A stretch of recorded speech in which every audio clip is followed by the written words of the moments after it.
नमस्कार दोस्तों, आप देख रहे हैं इंडिपेंडेंट हिमाचल, जहां मिलती है हिमाचल प्रदेश की हर छोटी बड़ी सच्ची और ज़मीनी खबर सबसे पहले। दोस्तों, एक छोटी सी विनम्र अपील।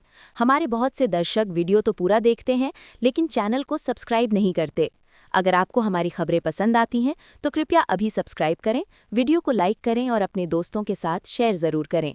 और हाँ दोस्तों, कमेंट में ज़रूर बताइए कि आप हिमाचल के किस ज़िले से ये वीडियो देख रहे हैं। चलिए दोस्तों, अब बढ़ते हैं आज की ताज़ा खबरों की तरफ। केंद्र सरकार ने हिमाचल प्रदेश को बड़ी राहत देते हुए राष्ट्रीय आपदा प्रतिक्रिया निधि के तहत 601.92 करोड़ रुपए जारी करने की मंजूरी दे दी है। ये धनराशि वर्ष 2023 के मानसून के दौरान राज्य में आई भीषण बाढ़, बादल फटने और भूस्खलन जैसी आपदाओं से हुए नुकसान की भरपाई, पुनर्वास और पुनर्निर्माण कार्यों के लिए दी गई है। वित्त मंत्रालय के व्यय विभाग के वित्त आयोग प्रभाग की ओर से हिमाचल प्रदेश को कुल स्वीकृत केंद्रीय सहायता 1504.80 करोड़ रुपए में से 601.92 करोड़ रुपए की राशि जारी करने की अनुमति प्रदान की है। ये राशि एनडीआरएफ से राज्य सरकार को जारी की जा रही है। आदेश में कहा गया है कि ये सहायता गृह मंत्रालय की संस्तुति के आधार पर जारी की गई है। गृह मंत्रालय ने 15 दिसंबर को ई-फाइल के माध्यम से इसकी सिफारिश की थी। साथ ही ये राशि व्यय विभाग की ओर से 24 दिसंबर को जारी कार्यालय ज्ञापन में दर्ज टिप्पणियों और शर्तों के अधीन होगी। तो चलिए दोस्तों, बढ़ते हैं अगली अपडेट की तरफ। नव वर्ष के जश्न के लिए मनाली में उमड़े पर्यटकों के सैलाब ने वाहनों की रफ्तार धीमी कर दी है। गाड़ियों का दबाव बढ़ने से मनाली की सड़कों पर वाहन रेंग रहे हैं। 10 मिनट का सफर तय करने में आधे से 1 घंटे का समय लग रहा है। हालांकि जगह जगह तैनात पुलिस जवान यातायात नियंत्रण में जुटे हैं, लेकिन वाहन चालकों के ओवरटेक करने की वजह से जाम की स्थिति लगातार बन रही है। पर्यटन नगरी में नए साल का जश्न मनाने के लिए पर्यटकों के पहुंचने का क्रम जारी है। प्रतिदिन मनाली में 2500 से 3000 पर्यटक वाहन पहुंच रहे हैं।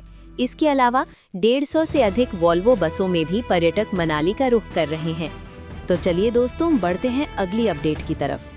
औद्योगिक क्षेत्र बद्दी के तहत मानपुरा थाने के लोधी माजरा में 13 वर्षीय प्रवासी बच्ची ने आत्महत्या कर ली। वो लोधी माजरा स्कूल में 6ठी कक्षा की छात्रा थी। शनिवार को नालागढ़ अस्पताल में पोस्टमार्टम के बाद शव परिजनों को सौंप दिया गया है। फिलहाल आत्महत्या के कारणों का पता नहीं चल पाया है। पुलिस के अनुसार उत्तर प्रदेश के अमरोहा जिले का रहने वाला परिवार लोधी माजरा में किराए के मकान में रहता है।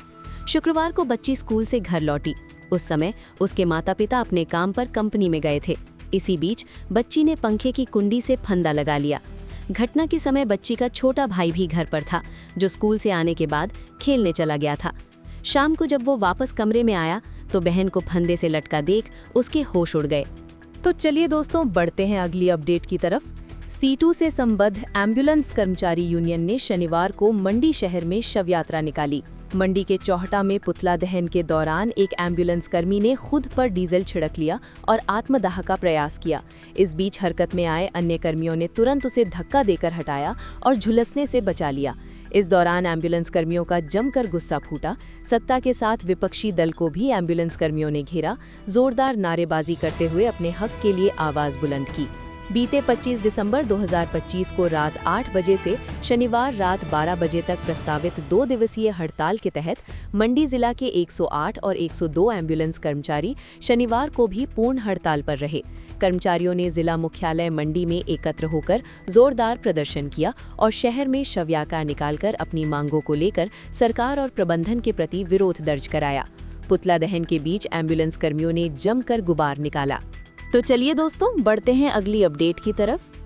अनिश्चितकालीन हड़ताल पर गए रेजिडेंट डॉक्टर, इंटर्न और मेडिकल की पढ़ाई कर रहे छात्र छात्राओं ने अटल सभागार भवन के बैडमिंटन कोर्ट में शनिवार को करीब 12 बजे बर्खास्त चिकित्सक की बहाली के लिए नारेबाजी की। आरडीए की अगुवाई में जुटे इन सैकड़ों डॉक्टरों ने वी वांट जस्टिस, सम्मान दो, सेवाएं लो जैसे नारे लगाकर एकजुटता का प्रमाण किया। ऐलान किया कि बर्खास्तगी के आदेशों के वापस लिए जाने तक उनका ये आंदोलन जारी रहेगा। रेजिडेंट अस्पतालों में सिर्फ आपातकालीन सेवाएं देंगे, वार्ड और ओपीडी में सेवाएं बंद रहेंगी। तो चलिए दोस्तों, बढ़ते हैं अगली अपडेट की तरफ। भारत सरकार ने अमित कश्यप को हिमाचल प्रदेश राज्य पीठ शिमला स्थित वस्तु एवं सेवा कर अपीलीय न्यायाधिकरण का सदस्य नियुक्त किया है। ये नियुक्ति 4 वर्षों की अवधि के लिए की गई है। नियुक्ति आदेश भारत सरकार द्वारा कैबिनेट की नियुक्ति समिति की स्वीकृति के बाद जारी किए गए। इससे पूर्व चयन समिति द्वारा साक्षात्कार लिया गया, जिसकी अध्यक्षता हिमाचल प्रदेश उच्च न्यायालय के माननीय मुख्य न्यायाधीश ने की। जीएसटी अधिनियम के तहत देश भर में राष्ट्रीय स्तर पर नई दिल्ली में राष्ट्रीय जीएसटी अपीलीय न्यायाधिकरण और सभी राज्यों में इसकी राज्य पीठों का गठन किया गया है। इन न्यायाधिकरणों का उद्देश्य कर विवादों का त्वरित निपटारा सुनिश्चित करना और कर प्रशासन में पारदर्शिता बढ़ाना है। शिमला में राज्य पीठ के गठन से हिमाचल प्रदेश के करदाताओं को बड़ी राहत मिलने की उम्मीद है।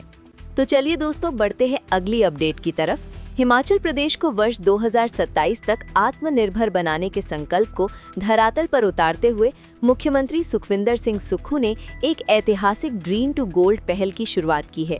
राज्य सरकार का ये साहसिक आर्थिक प्रयोग औद्योगिक भांग की खेती को वैध और विनियमित कर हिमाचल की अर्थव्यवस्था को वैश्विक बायो इकोनॉमी में अग्रणी बनाने की दिशा में एक बड़ा कदम है। दशकों से कुल्लू, मंडी और चंबा जैसी घाटियों में जंगली रूप से उगने वाली भांग को अब तक केवल नशे और अवैध व्यापार से जोड़कर देखा जाता था, लेकिन वर्तमान प्रदेश सरकार ने औषधीय गुणों से युक्त इस प्राकृतिक संपदा को एक बहुमूल्य औद्योगिक संसाधन के रूप में पहचाना है। तो चलिए दोस्तों, बढ़ते हैं अगली अपडेट की तरफ। मैंने जमीन अपने खून पसीने की कमाई से खरीदी है। भूमि को इतनी आसानी से नहीं छोड़ूंगा। ये लड़ाई अब अकेली मेरी ही नहीं है, और भी कई पीड़ित हैं जो अपनी आवाज़ कहीं नहीं उठा सकते हैं। शुक्रवार को पांवटा साहिब में दलीप सिंह राणा उर्फ ग्रेट खली ने पत्रकार वार्ता में ये बात कही। तहसीलदार विवाद मामले में ग्रेट खली एक बार फिर से 1 दर्जन पीड़ित लोगों के साथ मीडिया के सामने आए। इस दौरान कई गंभीर आरोप भी लगाए हैं। खली ने कहा कि भूमि विवाद में वो अकेला नहीं है और कई लोग भी पांवटा साहिब के राजस्व विभाग अधिकारी से पीड़ित हैं। उन्होंने कहा कि सूरजपुर में उन्होंने जो जमीन खरीदी है वो खून पसीने की कमाई से ली है, उसे इतनी आसानी से नहीं छोड़ेंगे। ये लड़ाई अब अकेली मेरी नहीं है, और भी कई पीड़ित हैं जो अपनी आवाज़ कहीं नहीं उठा सकते। तो चलिए दोस्तों, बढ़ते हैं अगली अपडेट की तरफ। औद्योगिक क्षेत्र बीबीएन के पहाड़ी इलाकों में सूखे ने किसानों की चिंता बढ़ा दी है। लंबे समय से बारिश न होने के कारण गेहूं की फसल 15 से 20% तक खराब हो चुकी है। यदि अगले कुछ दिनों में इंद्रदेव मेहरबान नहीं हुए तो ये नुकसान और अधिक बढ़ सकता है। बता दें कि बीबीएन क्षेत्र की करीब 7000 हेक्टेयर भूमि पर गेहूं की बिजाई की गई है। क्षेत्र के मैदानी इलाकों में तो सिंचाई की सुविधा उपलब्ध है, लेकिन रामशहर, कुठाड़ और चंडी जैसे पहाड़ी क्षेत्रों में खेती पूरी तरह बारिश पर निर्भर है। इस वर्ष नवंबर तक खेतों में अच्छी नमी होने के कारण किसानों ने समय पर बिजाई कर दी थी और फसल उगनी भी शुरू हो गई थी, लेकिन पिछले 1 माह से सूखा पड़ने के कारण अब फसल के किनारे मुरझाने लगे हैं। तो दोस्तों, ये थी आज की अहम खबरें इंडिपेंडेंट हिमाचल के साथ। अगर आपको ये वीडियो उपयोगी लगा हो तो इसे लाइक करें, शेयर करें और चैनल को सब्सक्राइब करना न भूलें। नीचे कमेंट बॉक्स में ज़रूर लिखें कि आप हिमाचल प्रदेश के किस जिले से हमें देख रहे हैं। ऐसी ही निष्पक्ष और सटीक खबरों के लिए बने रहिए इंडिपेंडेंट हिमाचल के साथ।